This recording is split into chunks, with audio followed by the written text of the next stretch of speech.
Hey, it's Minimalist Gourmet, and today I'm going to be teaching you how to make the most delicious apple cinnamon French toast bake.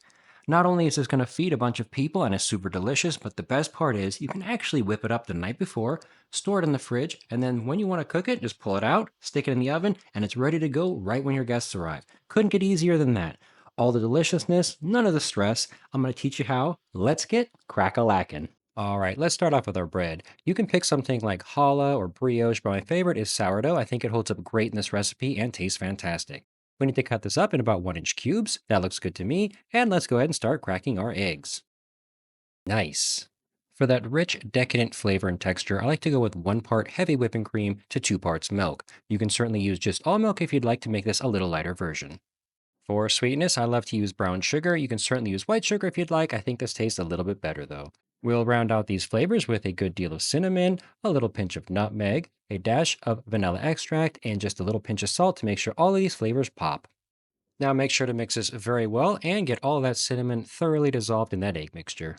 Traditionally, Granny Smith apples are used, but I really prefer Fuji's. You could also use something like a Pink Lady or a Honey Crisp. Those are also work great. Peel and cut them into bite-sized pieces. Now we're on to assembly. Let's go ahead and put our apple right on top of our bread. If you're new here, welcome. It's always great to see a new face. And just to let you know, as always, I include a written recipe in the description below, so definitely go down and check that out. And if you're not subscribed yet, well, it would be bread, or if you did. That way you didn't miss any of these awesome recipes or dad jokes.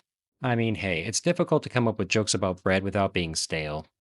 Now, take your egg and milk mixture and pour that all over your cut up bread and apples. We're going to take a spoon and start mixing this up very well. We are not just mixing this so that the bread gets coated with the egg. We actually want the bread to absorb all of the egg mixture. So take your time here and just go ahead and mix it very well. It may take a minute or two. And if your bread doesn't absorb all of the egg mixture right now, that's totally fine. Remember, this is going to rest for a while and it should absorb in there in a little bit. If you want, you can actually just wrap some saran wrap on top of your bowl that you're mixing it in and put it in the fridge. However, I actually like to load this in the baking dish I'm going to use, put saran wrap on that, and that way it's ready to bake right from the fridge when I want to. I lubed up my baking pan so nothing will stick when I put this in the oven, and I'm just going to go ahead and pour everything in here. If you have any remaining egg mixture in the bowl, make sure that goes in here as well. It will absorb into the bread as it rests. Now, cover this very well with some saran wrap, and we're going to store this in the fridge between 2 and 24 hours. If you want to eat it on the same day, you can just let it chill in the fridge for about 2 hours. However, let's say you have guests coming over early in the morning for Christmas brunch or something, you can make this up the night before, store it in the fridge overnight, and pull it directly out of the fridge in the morning and bake it. This is one of those recipes that's not only delicious, but will save you so much time and stress, especially when you have people coming over to your house early in the morning. While that's chillaxing in the fridge, let's go ahead and make up our streusel topping. It's going to start with a bit of room temperature butter. We're going to add in a bit of brown sugar for some sweetness, some all-purpose flour to make the body. We're going to pull in those flavors with some cinnamon, as well as a bit of nutmeg, and of course, a little dash of salt so that all those flavors pop. Now just mix all the ingredients until it's very well combined. This will come out a little bit wetter than maybe you're used to for a streusel. I like it that way, but if you want it to be drier, you can certainly add in a little bit more all-purpose flour, or you could actually supplement this with a little bit of oatmeal. I let mine sit in the fridge for about 3 hours just for reference, and it absorbed pretty much all of the egg mixture. There's just a little bit here in the bottom. I'm going to go ahead and toss this just so I can distribute that egg mixture throughout the bread and everything bakes up nicely. If you want to skip this step, and as long as you don't have a bunch of egg mixture in the bottom, you can pull it directly out of the fridge and put it right into the oven. You'll be fine. Now sprinkle your streusel evenly over the top. Again, you can make the streusel the night before. Just go ahead and set that aside. You can sprinkle it over the top as your oven preheats. Now just put this into a preheated 350-degree oven for about 45 to 50 minutes. I let mine bake for a good 50 minutes because I like that beautiful golden brown and crunchy exterior. A good way to tell if this is done is to just feel it. You want to press on the sides of the bread here. They should be nice and soft, but they shouldn't be wet. The top should be nice and crispy and firm. We're feeling pretty good here, so I'm going to go ahead and let this sit for a few minutes here before cutting. After letting it rest for about 5 or 10 minutes, use a serrated knife to cut it. And make sure to use a spatula to pull it out. You don't want it to rip apart. Man, this is looking absolutely delicious, nice and soft and fluffy in the interior and crunchy on the outside. I can't wait to try it.